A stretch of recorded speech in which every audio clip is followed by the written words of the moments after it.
Hello, book lovers. So today we're going to be getting into the Dartmouth Cobras a little deeper. So keep watching. Do it by the book, no, I do my own thing. That's why every single hook got them singing like me. And I ain't in any rush, cause I'm finally getting paid. Don't believe in any luck, I believe I'm self-made.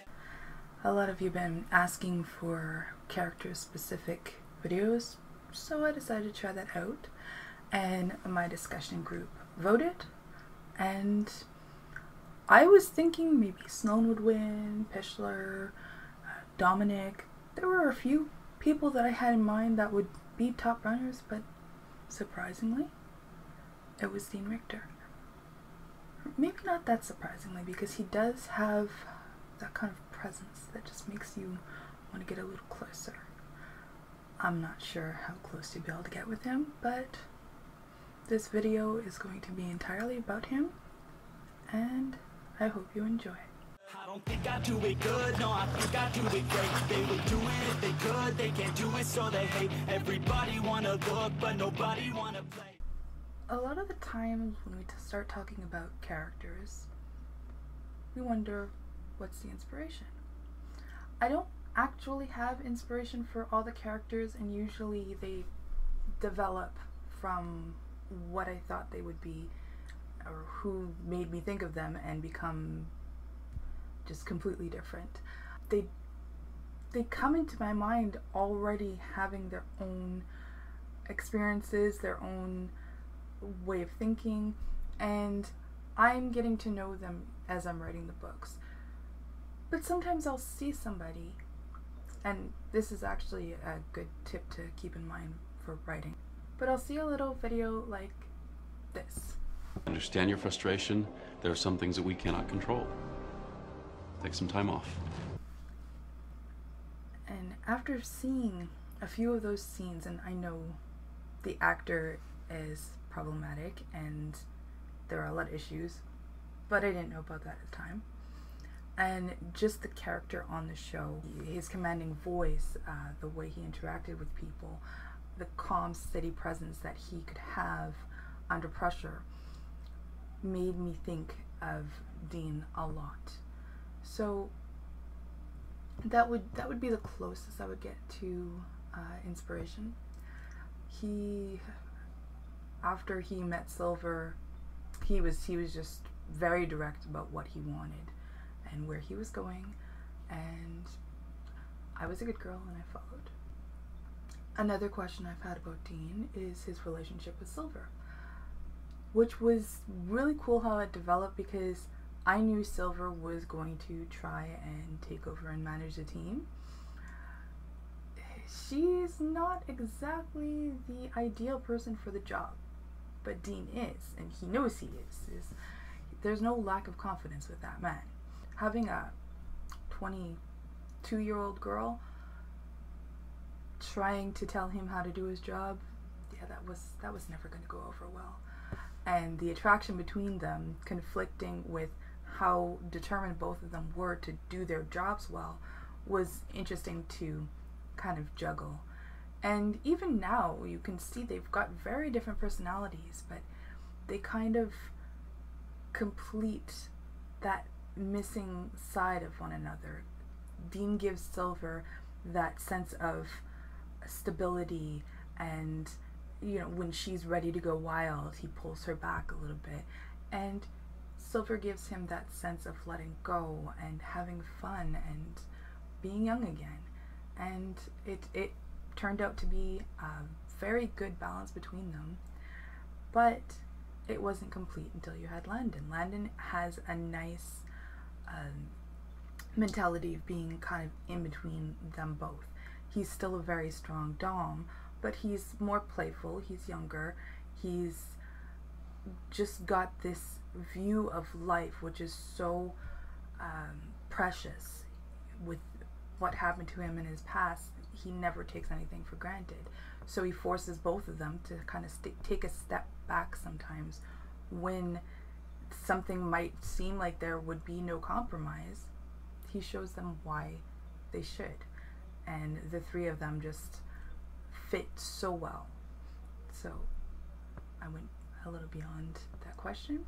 But anyway, Dean and Landon, I get a lot of questions about that as well. And one of the biggest questions I get is Landon the first guy that Dean was ever attracted to? And the answer would be yes. Dean never really went through that childhood phase, or that phase of a young man where you're competing for the attention of the ladies or the guys or anybody. He is very focused on whatever goal he has, and he had certain goals in mind. He wanted to be in the military, and he wanted to get involved in business, and wanted to get involved in hockey. These were his goals. Yes, he fell in love with a woman, and he had a daughter, and they did get a lot of his attention, but he wasn't out there really looking to find sexual partners and fool around. It wasn't on his radar, so he was not looking for another woman, for a man, for anybody. It was just not there. So I think that's why he didn't even consider that he could be anything other than straight. And that goes for a lot of people. If you look at the world still today, the default is always straight. When you have a child and they're born, and you're talking at the baby shower about one day them getting married, and I'm going to put this aside for their kids, and my little princess is going to meet her Prince Charming. It's common to assume that that's the default. It shouldn't be, because that would make it easier for people to come out, for them to explore their sexuality. But that's the way it is. So a lot of people, you'll see them later in life realizing that, yeah, that I'm not just attracted to one person. There are a lot of bisexuals in the LGBTQ plus community, and they actually make up the largest portion. So it's not that hard to believe that there are a lot more of them out there than we think. And maybe they just haven't met somebody that makes them open their eyes and say, maybe I don't look at guys the same way other guys do. Maybe I don't look at girls the same way other girls do. I personally had never even considered that. I always thought that, looking at girls and kind of, being just as attracted to them and having just as big crushes on them was just, everybody felt that way. And then I found out, no, they don't. Some people they never feel that attraction for the same sex, and that's fine. It's fine to be straight too, but there are probably a lot more people out there than we know that are closer to the middle of the spectrum. So yes, Landon was the first man he was ever attracted to, but Silver was only the second woman that he really felt that strongly for. I mean, he had played with, submissives at the club, but for him it was more about the dominance and submissive. It wasn't about starting a relationship. It wasn't about exploring anything further. It was just simply satisfying that need to be in the lifestyle, be in the community, and fulfill those needs that he has.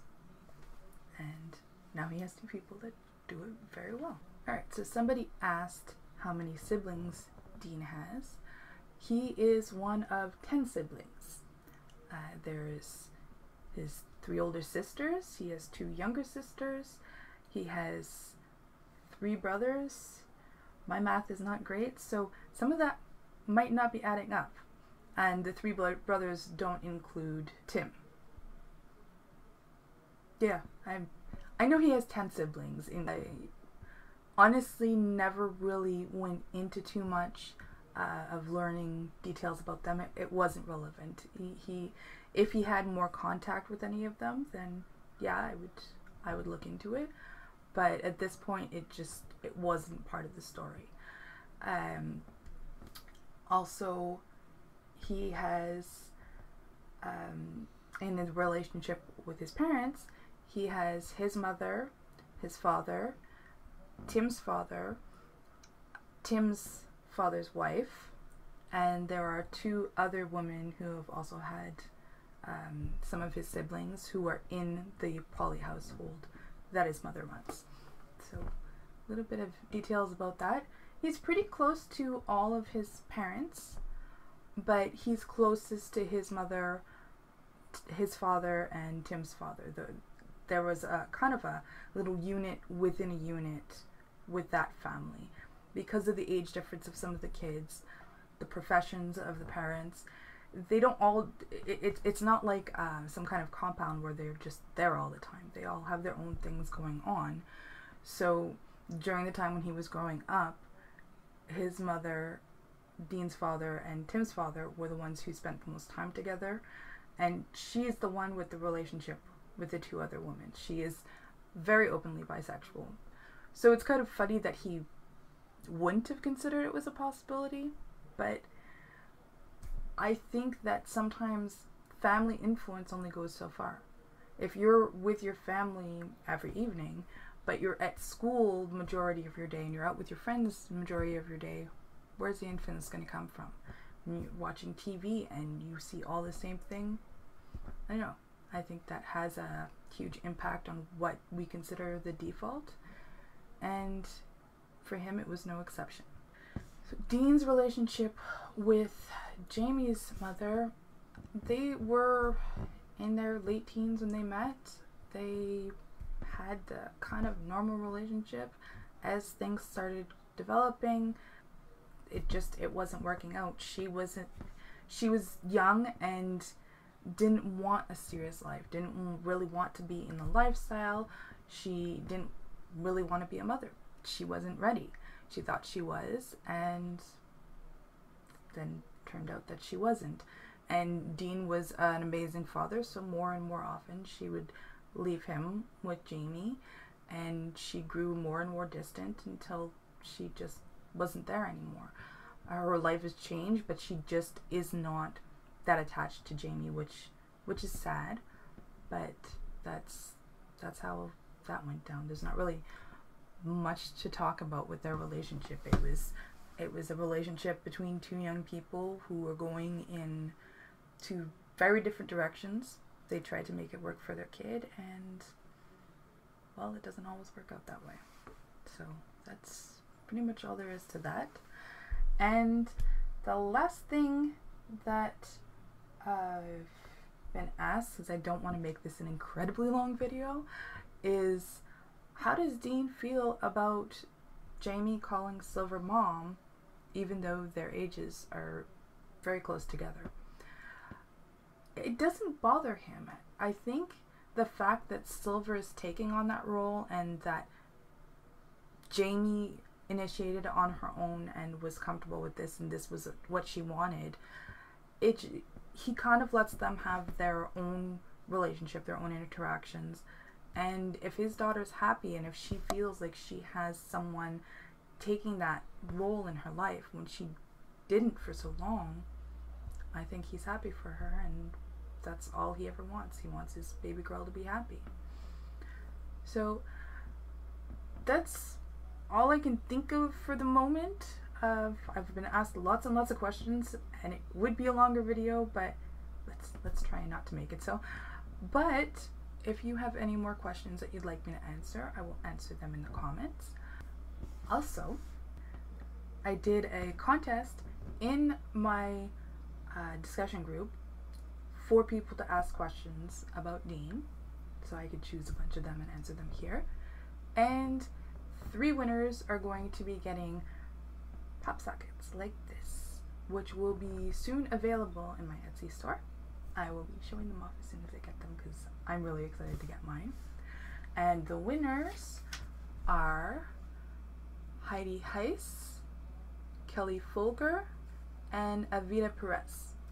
So if you've been watching this video wondering if you've won, well, those are the winners. Congratulations, and I hope you enjoy having them. I think those pop sockets are really cool, so I can't wait to try mine out.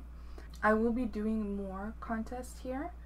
I usually run them for my discussion group, But if I see a lot of people commenting and interacting here, then I might do one directly here. I just want to make sure that I'm not, you know, okay, I'm going to give away a $25 gift card and I'm not getting enough interaction. Whereas my discussion group, there's a ton of people talking, so I never have to worry about that.